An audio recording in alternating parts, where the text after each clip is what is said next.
અમૃત residency પાણીમાં ગરકાવ થઈ। વરસાદી પાણી ભરાઈ જતા લોકોને હાલાકી પડી રહી છે। છેલ્લા 3 દિવસથી અનેક ઘરો પાણીમાં છે। પાણી નિકાલની લાઈન ગામના રહીશોએ બંધ કરી દીધી। લાઈન બંધ થતા સોસાયટી સંપર્ક વિહોણી બની ગઈ છે। અમારે અમૃત સોસાયટીમાં પાણી ભરી ગયું છે। 5-6 દી છે ને અમે કેમ ખાવી કેમ અમે પીવી? અમારે વાસણ ધોવાનું પાણી નથી, અમે ક્યાં જાવી? અમારા છોકરા બીમાર પડી ગયા, અમારે નિશાળે કેમ સમસ્યા છે? અરે સમસ્યા ભલા માણા બહુ દુઃખ છે બધાને। પોયરા માંદા પડી ગયા, નિહાળે જાવતું નથી। નાના નાના પોયરા કર જેટલું પાણી આવી જાય, છોકરા જાય કોઈ ડૂબી ગયું કાર્યું તો કેટલી બધી સોસાયટીમાં મજબૂરી અને સંડાસના પાણી ઘરમાં આવી ગયા છે।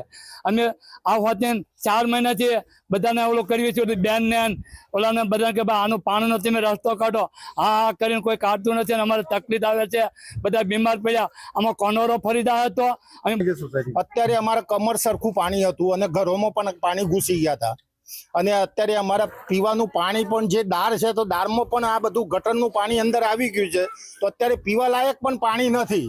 અને અવારનવાર અમે પંચાયતમાં પણ કીધેલું કે અમને એક પાણીની કનેક્શન આપો, તો નળસે જલની સુવિધા છે એમાં અમને સામેલ કરેલા નથી। એ કે તમે બહારથી વસવાટ કરેલો છે એટલે અમારી પ્રાથમિક સુવિધા તમને મળે તેમ નથી, આમ કરી અને અમને પાછા કાઢે છે। સમસ્યા એ છે કે આ ખેતરોનું પાણી બધું અમારી સોસાયટીમાં ભરાઈ ગયું છે અને આ ગામના જે અમુક લોકોએ ગટરને ડાટો મારી દીધો છે, તો અમારી સોસાયટીનો જે પાણીનો રસ્તો હતો એ લોકોએ બંધ કરી દીધો છે।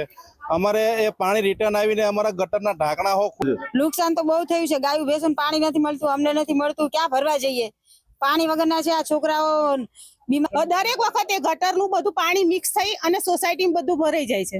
રજૂઆત કરી ખરી? રજૂઆત અમે કરી દીધી છે, પંચાયતમાં કરી છે, કલેક્ટર ઓફિસમાં કરી છે, પણ કોઈ મામલતદાર ઓફિસમાં કરી છે, પણ એ લોકો કોઈ અમારું